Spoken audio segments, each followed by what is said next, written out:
मुजफ्फरपुर में बहुत चर्चित हो रहा है। साहेबगंज से इस बार विधानसभा का चुनाव लड़ने के लिए पूरी तैयारी कर रहे हैं और घूम रहे हैं, तो क्या रिस्पांस मिल रहा है? हमारा साहेबगंज जो है विधानसभा, वहाँ के जनता बहुत अच्छे हैं और हमको सभी जनता का सहयोग मिलता है वहाँ पे। तो बिहार के पटना से मालूम किया गया है, तो वहाँ से आपको हरी झंडी दे दिया गया है, इस पर क्या कहेंगे आप? अभी नेताजी की तरफ से कुछ वैसा नहीं बोला गया है, लेकिन नेताजी वहाँ अपना सर्वे टीम भेज रहे हैं, भेज के वहाँ पर करवा रहे हैं, सर्वे करवा रहे हैं।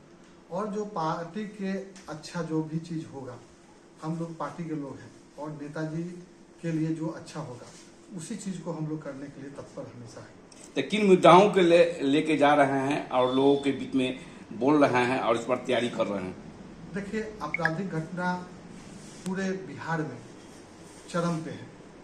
आप पत्रकार हैं, आप शाम में घर लौट जाते हैं कि आपकी पत्नी, आपकी बेटा, आपका बच्चा, आपकी माँ ये सोचती है कि आपका पुनः जन्म हो गया।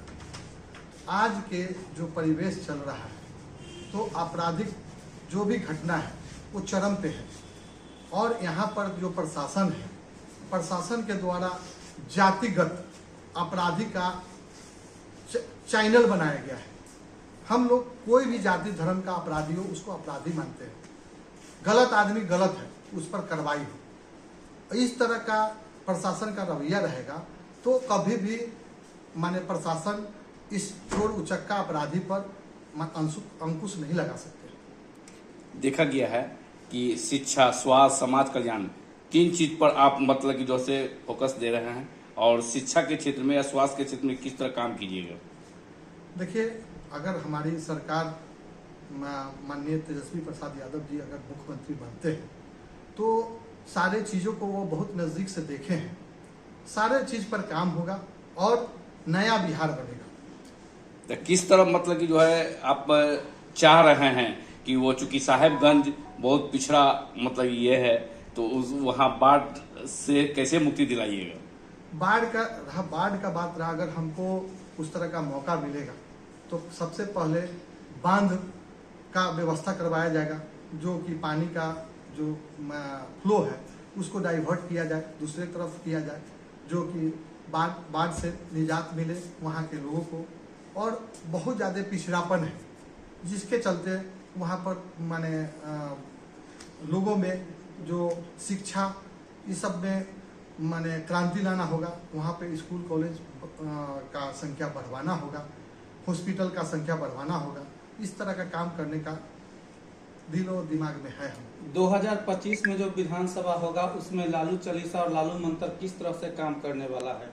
देखिए, लालू चालीसा जो है, एक समय था जो लालू चालीसा ही चला।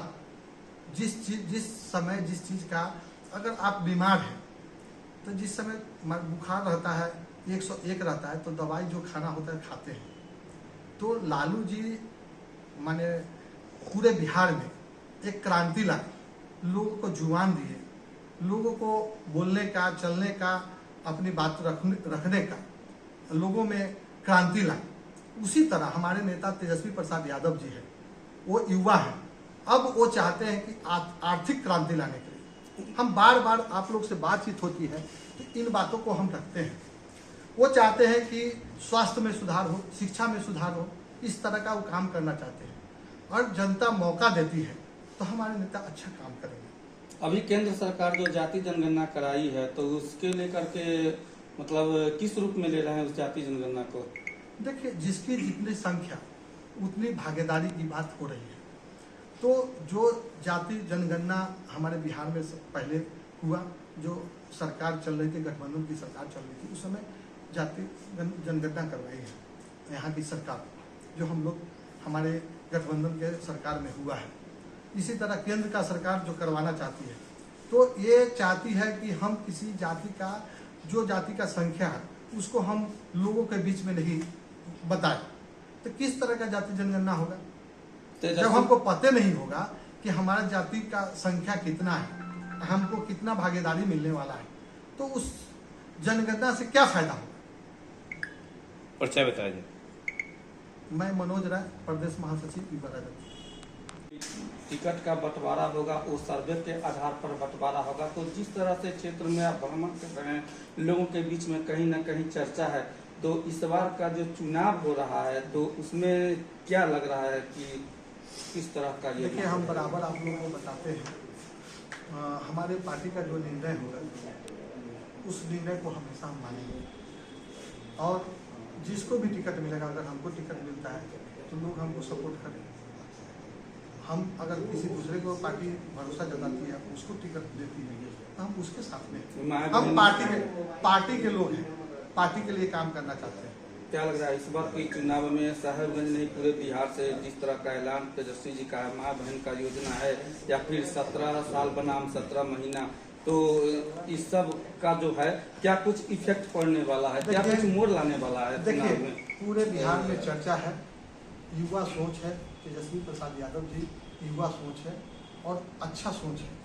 युवा के लिए सोचते हैं, रोजगार किस तरह से क्रिएट होगा लोगों के बीच में, उसके बारे में सोचते हैं। ये संदेश सारे युवाओं में चला गया है, और सारा युवा और सारे जो बड़े बुजुर्ग हैं उनका आशीर्वाद उनको मिल रहा है। इसलिए इस बार सरकार राष्ट्रीय जनता दल गठबंधन का ही बनेगा और तेजस्वी प्रसाद यादव जी ही मुख्यमंत्री बनेंगे। बेटे के पिता बने हैं तेजस्वी जी, तो उसको लेकर के आप अपने पूरे कार्यकर्ता की ओर से क्या नया संदेश देना चाहेंगे? देखिए, हम लोग तो उनको बधाई, पहले भी आप लोग के माध्यम से बधाई देते हैं कि हमारे नेता को युवराज आ गए, उनके पास आ गए हैं, और उनके लिए बहुत बधाई मेरे तरफ से।